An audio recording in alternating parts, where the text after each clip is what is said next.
Hello all, this is Kade and Invictus launch week is here and that's a good reason for me to show back up again, I guess, on YouTube and talk about the Miray Fury. I have taken a look at a few things. I've not tried it out in game yet. I will be doing that in a separate video. But for now I just wanted to look purely at the stats, the overall aesthetics of it, and also the price point that it is going to come out with. So to start out with, like, aesthetic wise, like, okay, everybody knows this is the TIE Fighter for Star Citizen, just like the Scorpius was the X-Wing. I mean, people that are in the science fiction era, like a lot of people are just fans of Star Wars, you know, the fantasy in space thing, and they like to consider it science fiction.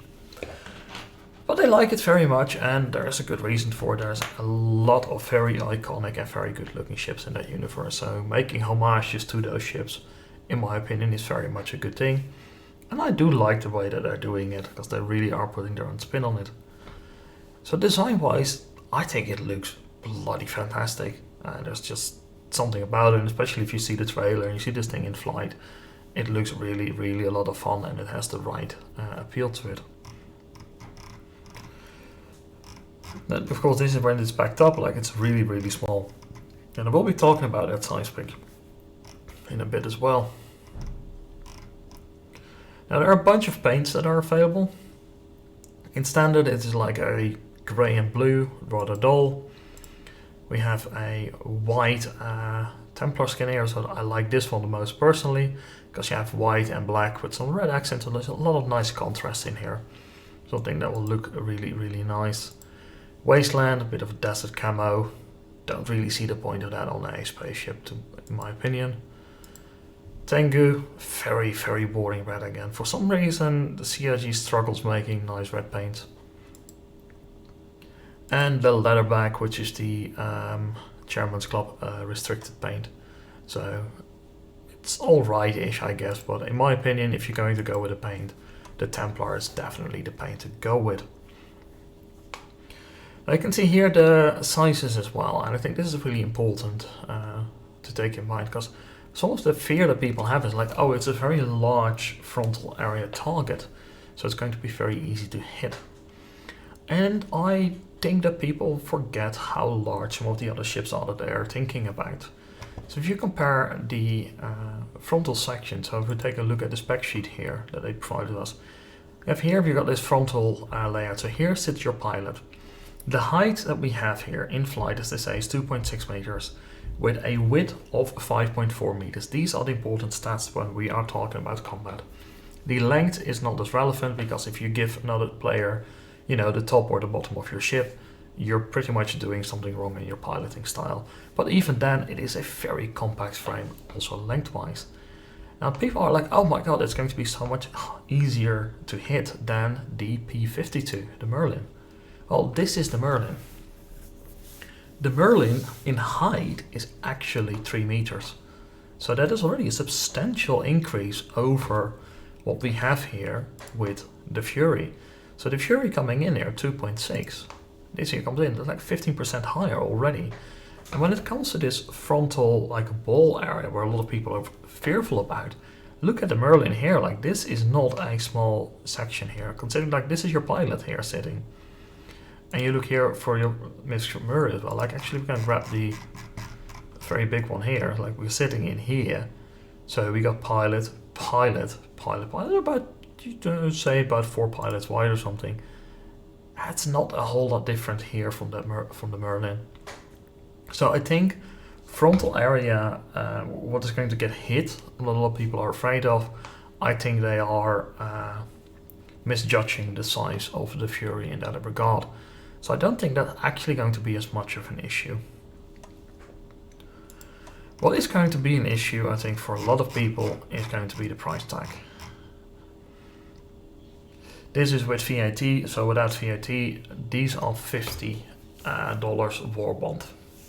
So fresh cash on the table, $50. That's quite a lot of money for a snub, considering that a P-52 Merlin is like 20 bucks. The more luxury version, the Archimedes, comes in at 30 bucks. And you can get yourself an Anvil Arrow for $75. Those are some substantial differences there, price-wise. So for 25 more, which of course is 50% more than a Fury, you're gonna get yourself an Anvil Arrow. Now, what do you get as a benefit when you get the Arrow? Well, simply put, you're gonna get your quantum drive, so you can move yourself around. And that's the main restricting factor, of course, of a snub fighter. Like these things, they don't have quantum drives. And I think that is going to be a bit of a hard selling point.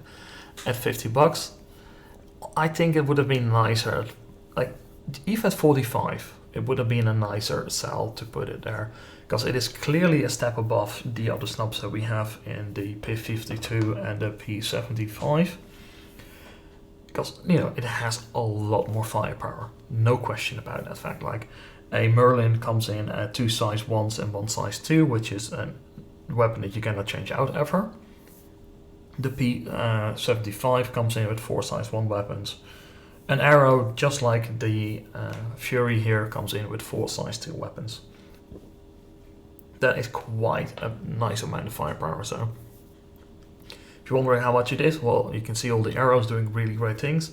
Any hands-off experienced PvP pilots, the same level of firepower, same level of shielding is going to be found as well in the Fury here. But the problem, of course, is no quantum drive, so you need to have a mothership from which you're going to be based, which is going to be lugging you around to do all of the sorts of things that you need. And therein are, of course, a couple of problems.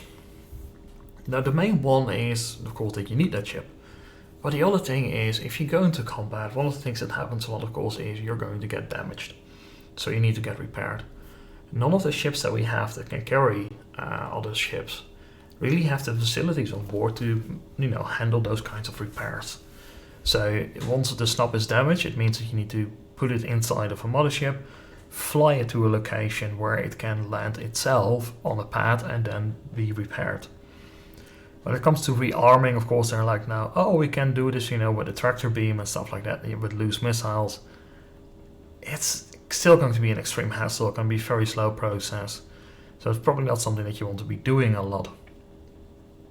So that makes it a bit of an annoying ship to have to deal with when you're trying to operate it. The moment you take any form of damage, and considering how little HP these things will have, you need to have it repaired, and it's going to be quite a hassle to have it repaired. So it makes for a rather iffy sort of ship to run around with. Now, of course, with the current state of insurance, what probably a lot of people do is just consider them to be disposable. Take off, do your fight, oh, it has some damage, whatever, we'll just get out, get into the main ship, we'll go back to a station and we just reclaim them. It's probably going to be faster in a lot of cases anyway.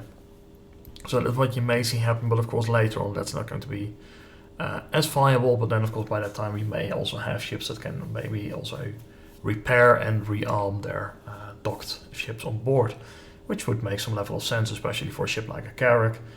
Exploration ship, you would expect that to be able to take care of its snub fighter on board or its Pisces or whatever it has in the hangar bay. Now the Fury comes of course in the 2 variations. We have the standard Fury and of course the Fury MX. So here with the missiles. Taking a look at these two, the Fury MX is a really hard sell to me, because you're going to be trading in 4 size 2 weapons for 4 size 2 missiles and 4 size 1 missiles, for a total of 8 size 2s and 4 size 1 missiles, because the standard Fury also has 4 size 2 missiles. That is not a huge upgrade, I think, in a missile payload for losing all of your guns. Like, that's hard sell to deal with, especially considering the state of missiles is not great. I think we can agree on that very easily. Like, a lot of people have no problem dodging missiles all day long.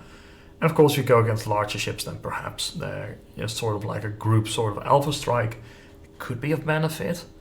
But I think exchanging those guns for just a couple of more missiles, it's not going to be really worth it, because you also lose out that ability to stay in the fight if you have those missiles, or if you have the guns on board, you can stay in the fight even if you use your missiles. And considering the standard Fury also has 4 size 2 missiles, if you're going to be doing swarm tactics, you probably have enough missiles already with you to make a considerable dent in a larger ship that you're trying to engage regardless. So I don't think that's really going to be the main differentiating factor. And that's also a bit of an issue when it comes to these multi-packs here, is that these are mixing you with Furies and the Fury MX. So you cannot choose, like maybe I want to have only Furies. No, you can't do that. On the other hand, the discount on these is really, really poor. On this big pack for 12, you don't even get enough of a discount to get one of them for free. So this would be 600 if you just buy them all separately, and if you buy them in this pack, it is 560. It's not really a great discount, let's be honest there. So yeah, I don't think that the pack, I don't think the MX is going to be all that great. If you're going to get these things, definitely stick with the standard Fury with the standard size 2 weapons. So those are my initial thoughts for the Fury. I am going to be grabbing one and trying to use it in game a little bit. I'll probably make some footage of that. I'm not a great pilot. But speaking of that, that is actually what I plan to do in the near future. And that is going to be trying to stream an evening or 2 a week. Right here on YouTube, I think I'm going to do it. I do have a Twitch thing. I never use the Twitch stuff. It's not my thing, so I'll probably just stick it here on YouTube anyway. Because I just got myself a pair of lovely little joysticks in, which arrived, no joke, a couple of hours ago at my home. So I'm going to be training myself into using those and to becoming actually somewhat of a decent pilot, which is something that I am certainly not considering myself to be even remotely right now. So that's probably the sort of content that I will try to bring out from my live stream perspective for the coming time being. For the days that I'll be doing this, it is probably going to end up being a Tuesday evening. That's for me in Central European time. And for the other day, I need to see. It could be that I do it on a Saturday. It could also be that I do it on a Friday. It really depends a little bit on what I can sort out in that regard. So more on that will be coming later. I first need to get these joysticks all set up anyway. So that's going to take probably this weekend at least. And then we'll need to sort out all of the stuff to get streams running again, which has been a long time since I did that. So yeah, that is just for me personal on the YouTube side of things. Trying to find something to do around Star Citizen because I do want to do more with Star Citizen. I have been playing Star Citizen a lot again lately, and I find myself that I'm having a decent amount of fun with it. So I want to go through this journey of like trying to improve myself as a pilot, but I also want to probably make some sort of a longer format guide videos on how I approach certain missions, for example, to give you a bit of the idea of like purely from a Star Citizen perspective how I'm doing those missions, but also from a like taking the Star Citizen perspective, but also explaining the reasons as to why I do it from all of the other things that I have learned over the years that I have been around. So that's all to look forward to later though, if you care about it, and if you don't, then by all means don't watch it. I am not going to force you to do any of that, and there's certainly people around there that are probably a lot better at showing you a lot of things, but I just want to be doing some stuff. So, Celebi, we'll do whatever we're done. And with that, yeah, thank you very much for watching. It's going to be interesting to see how the Fury is going to stack up. I do think it is a cool little snub fighter. I just think it is, quite honestly, it's $5 too expensive. A 45 war bond, this would have been like, it just feels slightly bit nicer. It gives a nice level up over the P75, but another $20 on top of it, it's a hard one. As cool as it is, but it is a hard sell. So make up your own mind. Probably going to be some more things coming out, and I'll also probably do a walk around of the Expo Hall in Area 18 later as well today, because it's always fun to take a look at all the ships that are on offer. Till then, thank you for watching, and goodbye.